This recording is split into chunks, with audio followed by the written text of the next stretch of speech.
एक वयोवृद्ध व्यक्ति गांव में बड़े परेशान रहते थे, दुखी रहते थे, निरंतर शिकायत करते रहते थे। गांव वाले भी उनसे परेशान थे। उनको कहते थे भाई कोई मुस्कुराओ, कुछ प्रेम से बातें करो, स्तुति करो, शांत रहो, प्रसन्न रहो। लेकिन गांव वालों के बारंबार संबोधन करने पर भी ये बूढ़े व्यक्ति कभी समझते नहीं थे और निरंतर मायूस रहते थे। गांव वाले भी इनकी बातों से ऊब गए, उनके विषय में सोचना विचारना बंद कर दिया। कई वर्ष बीत चले। अचानक गांव वालों ने देखा कि इस वयोवृद्ध सज्जन के अंदर एक महान क्रांति परिवर्तन आया है। वो मुस्कुराता रहता था, लोगों के साथ प्रेम से बोलने लगा।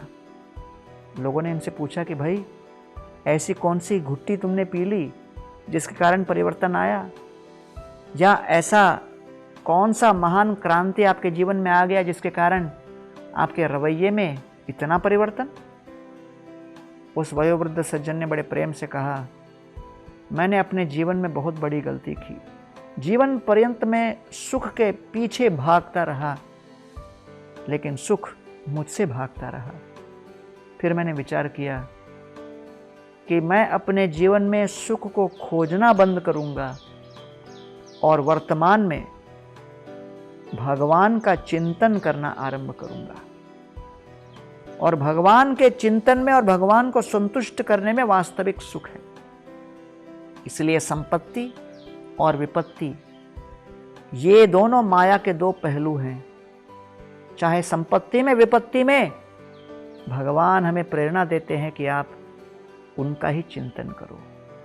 इसलिए भागवत में वर्णन आया है, सुखाय कर्माणि करोति लोको न तैर सुखम वा उपारमम वा विंदेत भूय तत एव दुखम यदत्र युक्तम भगवान वदेन्न।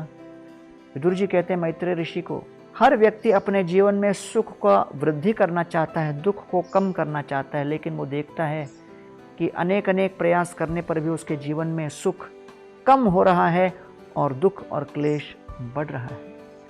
इससे मुक्त होने का कारण क्या है? इससे मुक्त होने का उपाय क्या है? और इसका उपाय ये कि हम अपने वर्तमान में अपनी इंद्रियों को, अपने मन को श्रवण, कीर्तन, मनन, ध्यान और सेवा में लगाए रखें। और फिर हमारे जीवन में चाहे दुख आए या कष्ट आए, हम केवल कृष्ण को संतुष्ट करने में ही मस्त हैं।